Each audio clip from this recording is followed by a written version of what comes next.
selamat datang di Deep Dive kita kali ini. Kita punya materi sumber yang menarik banget nih tentang alat belajar namanya Broad Stairs atau anak tangga coklat. Sumber ini kayaknya dari panduan pendidikan gitu ya. Misi kita sekarang, coba pahami ini apa sih, tujuannya apa, gimana pakainya, dan apa intisari penting buat Anda yang penasaran soal alat belajar anak usia dini. Oke, mari kita bongkar ya. Jadi coba bayangin ada 10 prisma, bentuknya kotak panjang. Itu warnanya coklat. Betul. Semuanya ini panjangnya sama, 20 cm. Nah, yang beda itu lebar sama tingginya kan? Mulai dari yang paling kecil 1 kali 1 cm sampai yang paling gede 10 kali 10 cm. Iya, jadi nambah 1 cm terus gitu di lebar sama tingginya. Kalau disusun ya persis kayak tangga visual, kelihatan banget bedanya. Jadi gradasinya jelas ya? Jelas banget. Dan ini nyambung ke tujuan langsungnya. Ini bukan sekedar balok susun biasa loh. Bukan mainan balok biasa ya? Bukan, tujuannya itu spesifik banget buat ngelatih persepsi visual anak soal dimensi. Gimana sih rasanya atau kelihatannya sesuatu yang lebih tebal atau lebih tipis. Sekaligus ya sambil megang, sambil nyusun, itu melatih koordinasi tangan mata. Terus, ini jadi kayak langkah awal buat pra berhitung sama pra menulis. Pra berhitung dan pra menulis, kok bisa? Ya kan, dia belajar urutan, bedain ukuran, terus kepekaan bedain berat balok juga secara nggak langsung terasa pas dipegang. Jadi banyak sensori yang terlibat. Wah, oke. Jadi manfaat langsungnya jelas ya, visual, motorik, dasar hitung. Terus katanya ada tujuan nggak langsungnya juga. Ini nih yang bikin penasaran. Betul banget. Nah, ini yang seringkali lebih dalam dampaknya. Secara nggak langsung, pas anak mainin Broad Stairs ini, mereka itu lagi membangun konsep matematika dasar. Oh iya, kayak gimana tuh? Ya, misalnya konsep berat ringan dadi, terus konsep urutan, serialisasi, pas nyusun dari paling tipis ke paling tebal atau sebaliknya. Itu kan dasar matematika banget. Bener juga ya, urutan itu kan penting. Penting banget. Terus ada pengembangan bahasa juga. Anak jadi belajar kosakata baru yang langsung nyambung sama apa yang dia pegang, apa yang dia lihat. Contohnya? Kata apa aja? Iya, kata kayak prisma, persegi panjang, coklat, balok. Terus konsep kayak berat, ringan, tebal, tipis. Jadi konsep abstrak itu dibangun lewat pengalaman fisik yang konkret gitu. Menarik ya. Gimana pengalaman fisik megang balok bisa langsung nyambung ke kosakata kayak prisma atau berat? Kedengarannya simpel tapi dalam ya? Iya, itu intinya pendekatan sensorik Montessori kan. Dia ngerasain beratnya sambil denger kata berat. Jadi nyambung di otaknya. Kata sama sensasi jadi satu. Konsep abstrak berat jadi nyata buat dia. Paham.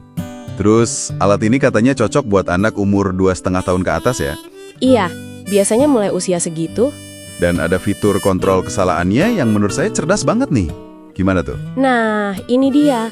Pengendalinya itu visual, ada di alatnya sendiri.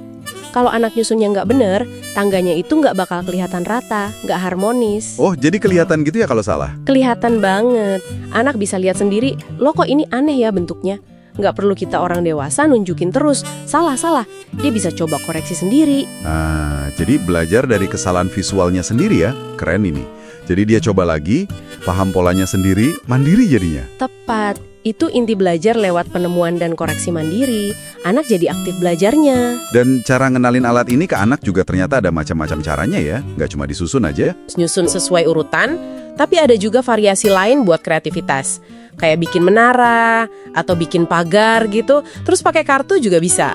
Kartu gimana tuh? Kartu gambar, jadi mencocokkan gambar balok yang 2 dimensi di kartu sama balok aslinya yang 3 dimensi. Ini jembatan dari konkret ke abstrak. Wah, oke. Terus ada juga metode 3-period lesson ya disebut. Iya, itu metode klasik Montessori buat ngenalin konsep atau kosakata baru cara bertahap. Misalnya buat besar dan kecil, pakai balok paling besar dan paling kecil. Ada 3 tahap biasanya. Penamaan, ini besar. Pengenalan, coba tunjuk mana yang besar, sama ingatan, ini apa? Detail banget ya cara ngajarinnya. Bahkan posisi duduk orang dewasanya aja diatur. Iya, itu nunjukin betapa cermatnya perhatian ke proses.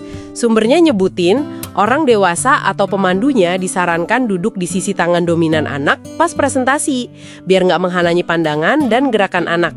Ini semua biar anak bisa eksplorasi semaksimal mungkin secara mandiri. Jadi kalau kita tarik kesimpulan nih, apa artinya semua ini buat Anda? Intinya, Broad Stairs ini bukan sekedar mainan kayu coklat ya. Jauh dari itu. Ini alat pembelajaran sensorik yang dirancang presisi banget. Alat ini yang sering kita kaitkan sama Montessori, secara efektif bantu anak paham dimensi, melatih koordinasi motorik halusnya, sekaligus bangun fondasi matematika dan bahasa. Dan kuncinya lewat eksplorasi fisik dan koreksi mandiri. Belajarnya ya dari pengalaman langsung anak itu sendiri. Terstruktur tapi bebas gitu. Oke, jelas banget intinya. Nah, sebagai penutup nih, ada satu hal yang mungkin menarik buat Anda renungkan lebih jauh. Sumber ini kan detail banget ya soal gimana cara menyajikan materinya. Sampai posisi duduk pemandu aja diperhatiin. Ini kan nunjukin sesuatu ya. Maksudnya? Seberapa besar sih pengaruh proses penyajian yang cermat, lingkungan belajar yang mendukung yang diciptakan orang dewasa itu terhadap efektifnya pembelajaran, bahkan untuk alat sesederhana balok kayu ini. Dan implikasinya buat Anda apa?